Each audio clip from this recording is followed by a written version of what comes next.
안녕하세요. 건강 스토리텔러 정화입니다. 우리 구독자 여러분들께서는 신선한 음식 섭취하시고 식사도 잘 하고 계시죠? 저는 강의 다니면서 정신없이 살다 보니까 매번 그렇게 하지는 못하더라도 될 수 있으면 집에서 건강한 식재료로 요리를 해서 먹으려고 노력하고 있습니다. 그래서 오늘은 식사 요법 하나를 소개를 해드리려고 하는데요. 말씀드릴 내용은 일본인 의사가 자신의 암을 치유를 직접 하면서 만들고 사용한 요법인 매크로바이오틱스입니다. 자, 참고로 매크로바이오틱스의 전체 부분을 알려드리기보단 우리 환우님들에게만 맞는 방법을 선별을 해서 소개를 해드리니까 참고 부탁드립니다. 자, 일본에서는 이것을 마크로비오틱이라고 해서 통상적으로 부르기도 하는데요. 한국에서는 보통 장수식이라고도 말을 합니다.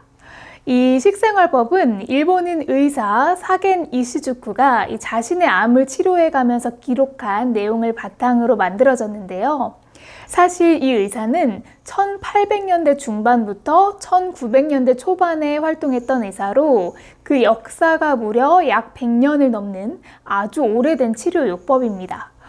이 방법은 동양에만 국한된 치료법은 아니고요. 자연치유에 관심이 많은 서양권에서도 현재까지 아주 활발하게 건강을 위해서 요법을 사용을 하고 있습니다.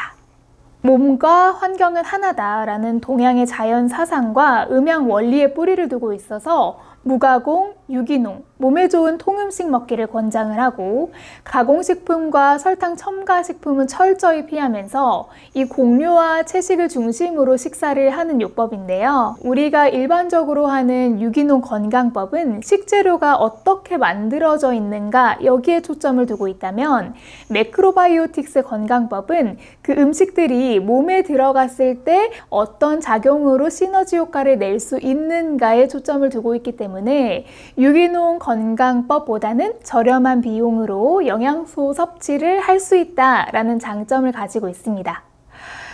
마크로바이오틱스 식사요법을 잘 지키는 건 가장 쉽게 접근할 수 있는 방법이라고 볼 수가 있는데요. 자, 왜냐하면 건강한 집밥, 이것만 실천하시면 누구나 하실 수 있거든요. 자, 일단 집밥의 주인공을 살펴보면 당연히 쌀이겠죠. 한국에는 또 밥심, 이 단어 되게 좋아하잖아요. 그런데 여기에서 곡식을 고르는 것이 우리의 첫 번째 미션인데요. 이 흰 쌀보다는 갈색을 띠는 도정되지 않은 쌀, 그러니까 현미를 드시는 게 가장 좋습니다. 저는 어머님이 저에게 주신 도정기가 있거든요. 이걸 될 수 있으면 현미를 넣고 오븐 도미를 해서 먹고 있어요.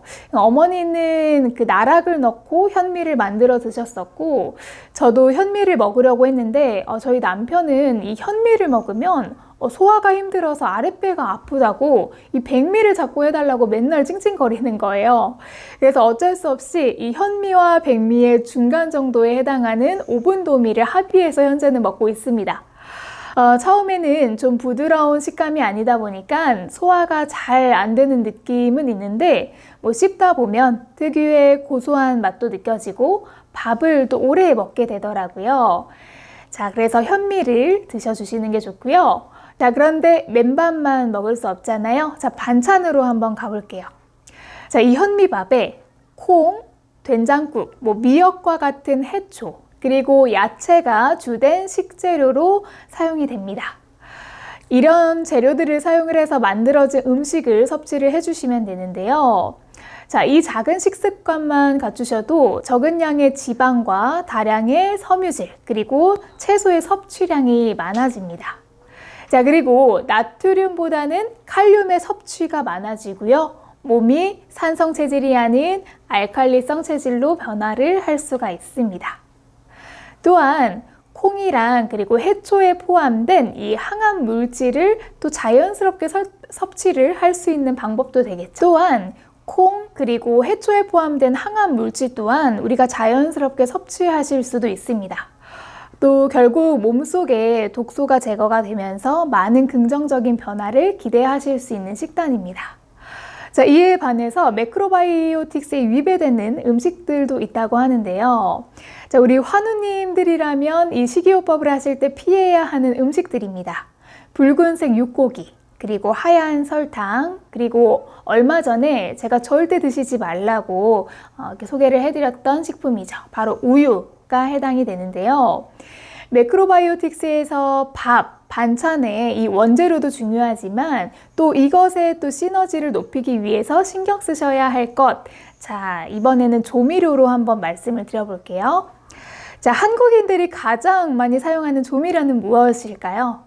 네, 아무래도 뭐 된장, 간장, 소금 이렇게 사용을 많이 하실 것 같은데 많이 사용하는 만큼 이 사용하는 재료가 불필요한 가공은 거치지 않고 건강하게 만든 국산 제품인지 또 이 소금의 경우에는 미세 플라스틱이 있는 해염은 아닌지 이런 것들을 꼼꼼히 따져보고 구매하실 필요가 있겠습니다.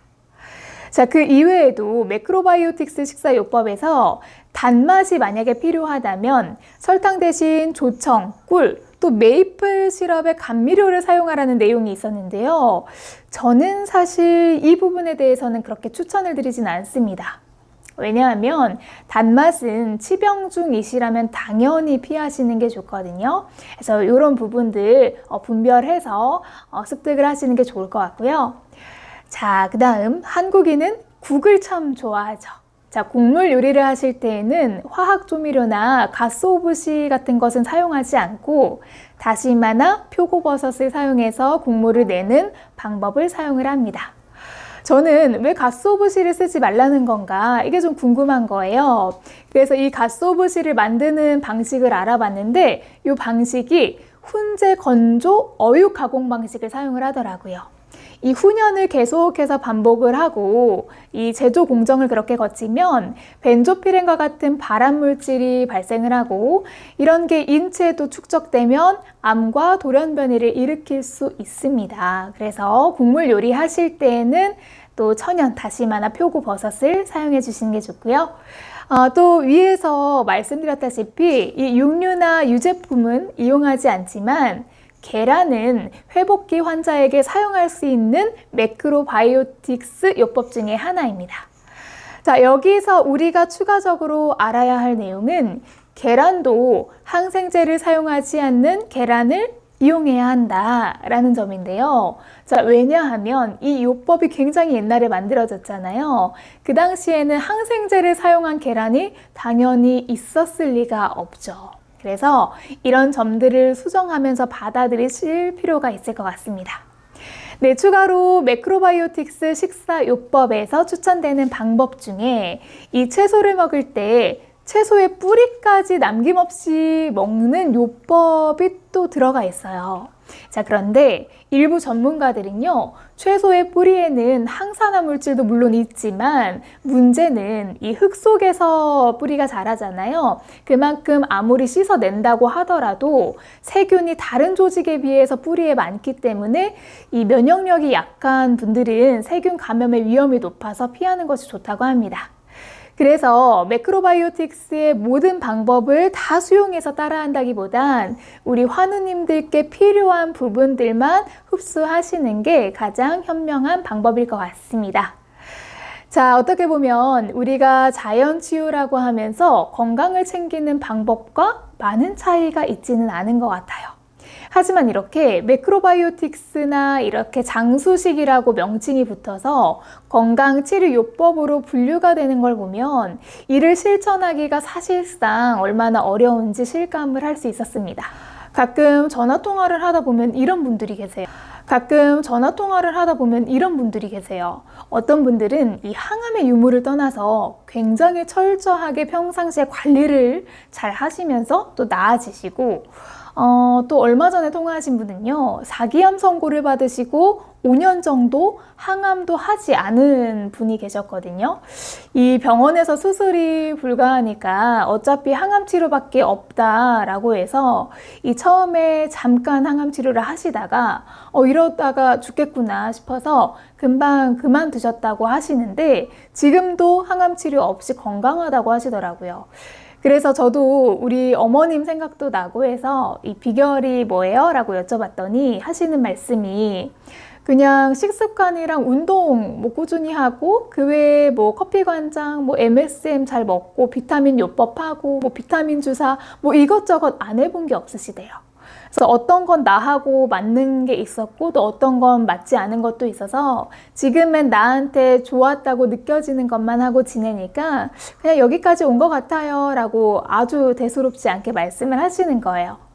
그래서 참 저도 대단하시다 라고 말씀드리고 좀 더 디테일하게 식사법 혹시 어떻게 하시는지 혹은 또 운동은 어떻게 하시는지 여쭤보니까 일반적인 우리가 생각하는 자연치유 수준이 아니시더라고요. 말은 아무렇지 않게 하시는데 정말 철저하게 절제된 생활과 또 중강도 운동도 하시고요. 또 핸드폰에다가 이 정해진 루틴을 정리를 해서 이 시간에는 뭘 해야 하고 또 어떤 걸 먹어야 하고 뭐 일주일에 2번은 반신욕을 해야 하고 뭐 족욕을 해야 하고 이런 것들을 아주 철저하게 잘 챙기시더라고요. 자, 그와는 반대로 어떤 분들은요, 참 안타깝게도 전화가 와서 한참을 이런저런 설명을 해드리면 저희 직원 이야기를 다 들으신 다음에 나중에 하시는 말씀은요, 결국에는 뭐 커피 관장은 솔직히 겁나서 못하겠고요. 운동은 저도 하고는 싶은데 요즘 날씨 춥잖아요. 나가기도 부담스럽고요. 또 식생활을 바꿔보려고 노력은 하는데 야채값이 너무 비싸요. 이렇게 말씀하세요. 결론은 그러니까 뭘 먹어야 암이 없어져요? 라는 문의를 또 하십니다. 자, 그렇게 되면 고객센터 직원분도 참 난감할 때가 많은데요. 자, 기본적인 식습관과 생활습관이 변화가 있지 않으면 어떤 걸 해도 시너지 효과를 기대하시기가 어렵습니다.